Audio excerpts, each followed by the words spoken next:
the spring, Iona had its annual scholarship gala at the Waldorf Astoria in Manhattan. Over 700 guests attended, according to Iona.edu. At this gala, Iona raised the most money in all the years of fundraising. Pat Quinn, Catherine McCabe, Hugh McCabe, and Joseph DiPaolo were all honored at this gala. Over $1.5 million was raised. Joining me now is Paul Sutera, our Senior Vice President for Advancement and External Affairs. Paul oversees all fundraising, alumni affairs, and marketing of the college. Paul, thank you so much for coming out today, joining me for this interview, and for ICTV. I thank you very much. So we're going to get right into it. So most recently, on August 22nd, the new North Avenue Residence Hall, yet to be named this weekend, I'm sure. And so that opened. How do you feel about that? I mean, what are your thoughts? How do you feel about the timeline of it? And Sure. Well, I think it's a tremendous asset for the college. I am equally excited as you to see it become some name other than the North Avenue Residence Hall. We haven't come up with a donor to date to name that facility, but we will certainly keep it on the list. And part of the Iona Forever Comprehensive Campaign, there is certainly an opportunity to do that. The ribbon cutting, which will take place this Saturday during homecoming weekend, is, I think, a great opportunity for us to celebrate. This is the second residence hall in 4 years. This is truly an upper class living environment with truly the views of campus. In the fall, you'll be able to see the Long Island Sound, truly the Queen City on the Sound. I mean, it is wonderful. And you talk about when you come down North Avenue, it feels more and more like a college town. And so you have those 6 stories of residential living, and then that first floor will be some type of retail, whether it's an eatery or some other important activity for our students, as well as for the New Rochelle community. So you're talking about 7,000 feet of retail space that will soon become something for the campus community and the community as a whole.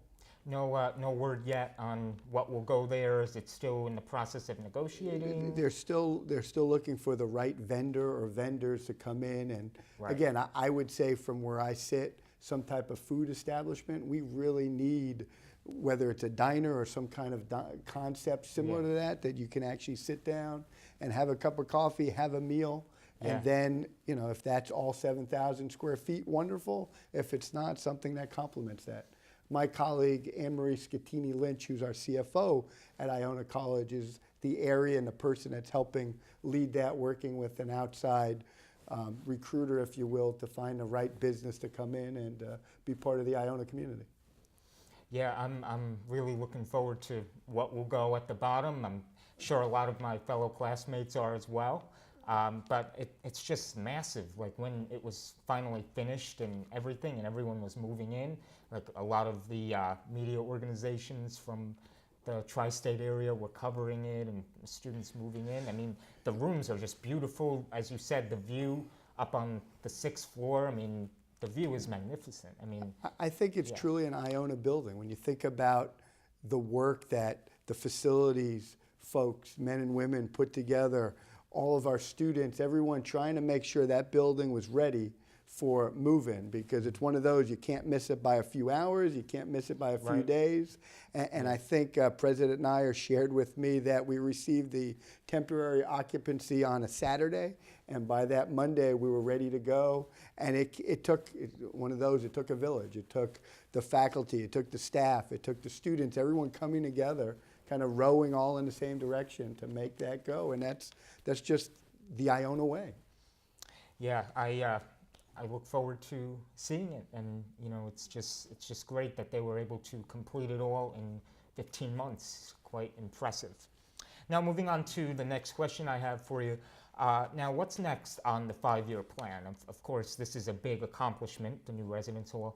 But what can students, faculty, alumni expect to see next here at the college? Well, this is the 5th year of a 5-year strategic plan, and the strategic plan was produced by students, by faculty, by alumni, by the community, as well as the administration coming together and putting Iona first and kind of planning truly what those individual accomplishments and tasks are. So at the end of this 5th year of the plan, a group of those said individuals at Iona community will come together to put together the next 5 years. From where I sit in the world of fundraising, alumni relations, and the marketing of the college, we continue this Iona Forever, this comprehensive campaign, the largest fundraising endeavor in our 76-year history.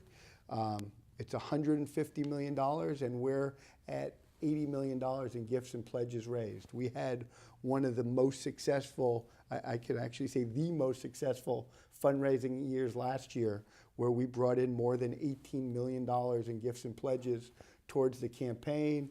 And really, what is the campaign? What is Iona Forever all about? It's about retaining and attracting the best faculty, the best students. You think about affordability and creating those living and learning environments that truly help that Iona experience move forward. So when I look at what my team, President Nair as our chief fundraiser goes out and we talk to alumni and friends about, it's about the students, it's about the faculty, and it's about positioning the college for its next 75 years. And one of our board members, I can't take credit for it, talked about it's truly Iona Forever. It's not Iona for a while.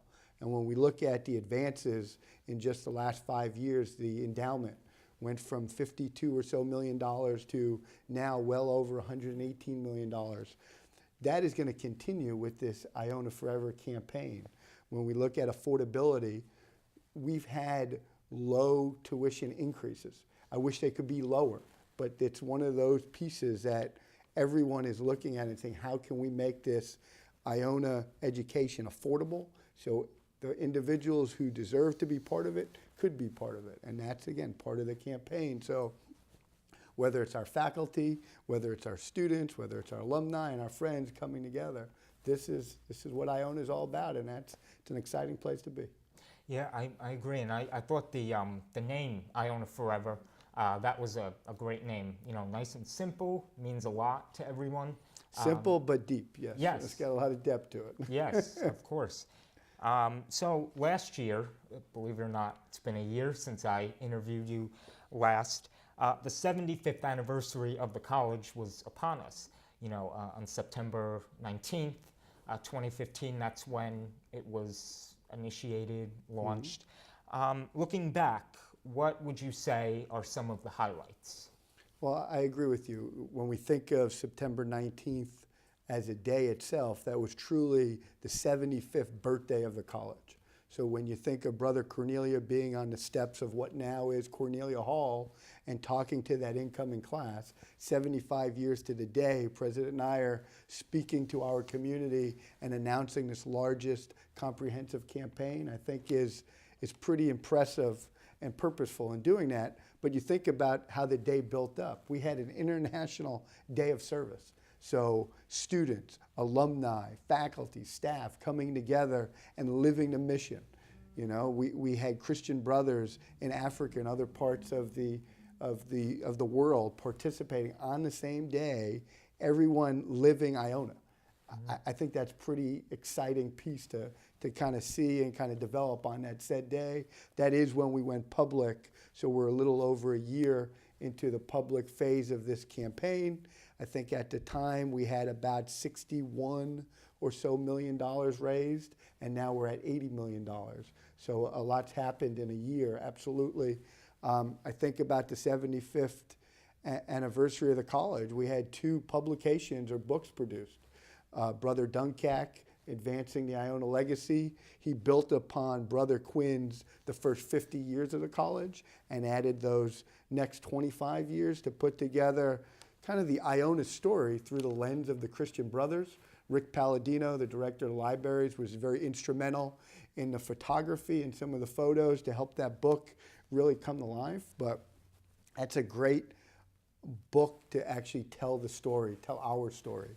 And then we had 2 young alums in Jeff and Peter who put together the Maroon and Gold Legacy, which is the 75 years of Iona athletics. And so those 2 publications themselves, we talked earlier about depth and breadth. Those really tell our story in a kind of a complete version.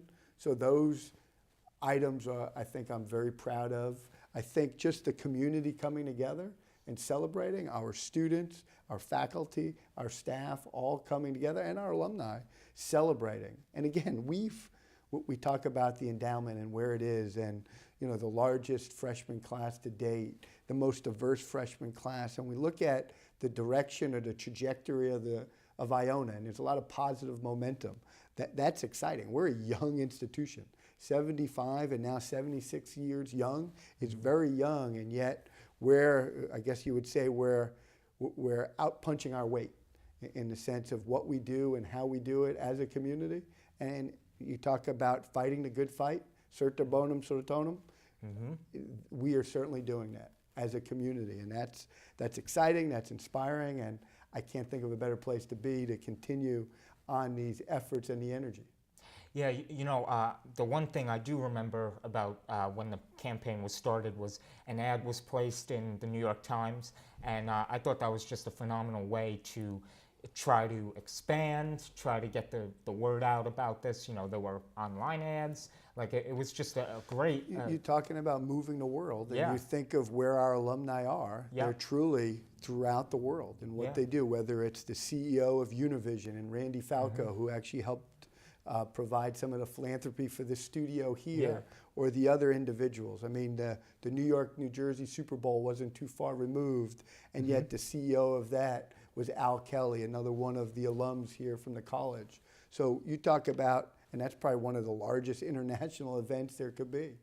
He also helped Mr. Kelly with the Pope's visit to the States, which occurred in our 75th, and we had students participate in that. So you talk about moving the world. It happens on this campus, and the individuals from this campus continue to move it forward.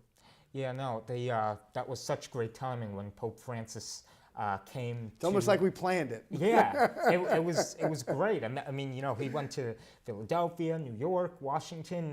It was so great that he was able to stop here in New York, and you had alumni, faculty, staff, and even students go to MSG. You think of, and again, I try to put myself in the student's shoes to be able to have that experience in your 4-year kind of Iona kind of story. I don't think it could get more powerful than that. Yeah, and I can only wait till the 100th year of the anniversary of the college. And I like the way you're thinking. We should put the committee together now and have you be part of that. It's never too early to celebrate the 100th. Oh yeah, no, and make an even bigger bash to celebrate our history. Incidentally, we had students, faculty, staff, alumni, as well as community members on the 75th Planning Committee. And Victor Stanionis, one of our stellar faculty members, was actually on the 50th celebration. So he was the chair of the 50th, and we also had him participating on the 75th. So we had some of that legacy. So Victor, I look forward to seeing you on the 100th. Yeah, I can only wait for it. Okay, so in the spring at the Waldorf Astoria Scholarship Gala that is held every year for the college, over $1.5 million was raised. What can Iona students, faculty, alumni expect to see that money going? I think you shared it, and you shared it well in the sense it's for scholarship. Right. When we think about giving out record amount of scholarship for our students, that is one of the vehicles that help us do that. That evening was very special because it honored 3 Ionians. It honored the McCabe family. Kay and Hugh McCabe are people who have had such a long career with the college. I think between their kids, their grandkids, and a son-in-law, they've had 11 Iona degrees, or individuals come through the Iona community. Joe DiPaolo was the other individual who was honored, and he's the founder and CEO of Signature Bank, one of the fastest growing banks in the country. And then we have the Blessed Edmund Rice Humanitarian Award, which Cardinal Dolan has won, the Rivera's family, and Mariano and Clara Rivera, and that was awarded to Pat Quinn, who is, you talk about fighting a good fight, an alum who is been stricken with the ALS and has really, you talk about Ice Bucket Challenge and the fundraising and the philanthropy, over $100 million that has gone to find a cure, and he's one of the driving forces behind that.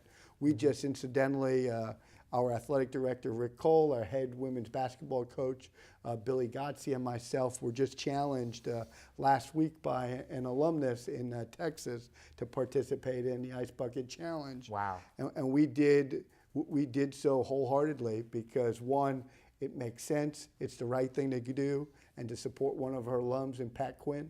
I know President Nyer every year kind of leads the charge on the on that La Penta grass area there in front of the student union, and this is just another way of Iona community coming together. Yeah, no, at the recent Ice Bucket Challenge back in September, it was just great to see all the students come out and support the cause.